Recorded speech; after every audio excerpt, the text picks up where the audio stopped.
Hey everybody, welcome back. This is just a side note video before we move on to the other request types, a little helper tool that we'd like you to download that's going to help you manage your databases.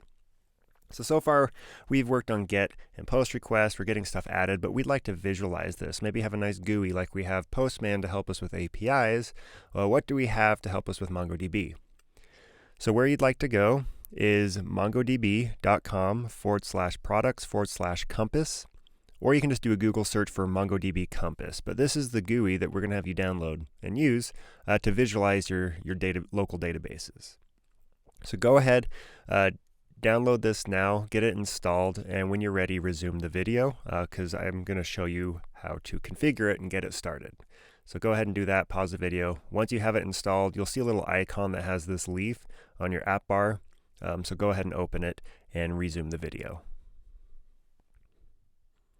Alright, so hopefully got that installed. If I scroll over here to the left, here is what you should be seeing when you first open MongoDB Compass. Now it may have a little like welcome thing that you can close out of, but you want to get to this screen, you're on new connection, and these are all just the pre-filled values. You can actually keep these as they are. As you notice, it's automatically connecting to localhost on 27017. That is where we installed MongoDB, so that is where we're going to connect to. So keep all this as is, go ahead and click connect, and that will take you to your main database page. Now, you're not going to see what I see here. I've used this PC quite a bit for education purposes, so there's a lot of databases in here, but you'll see here on the left every database you've created. If you open up a database, for example, here is the Movies DB. I'll make this a little bit bigger. Here is the Movies DB, the one that we've been working on in this application. If I open this up, it'll show me every collection. So let me click on this.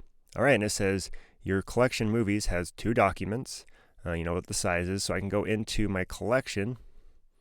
And there we go. There's the Iron Man movie. There's the Ninja Turtles movie. Great.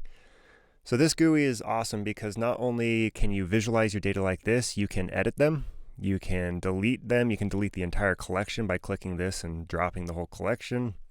You can delete the entire database.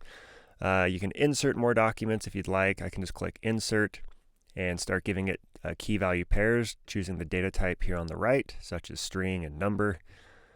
And then using again this one to update a specific item. So basically doing a put request with this GUI.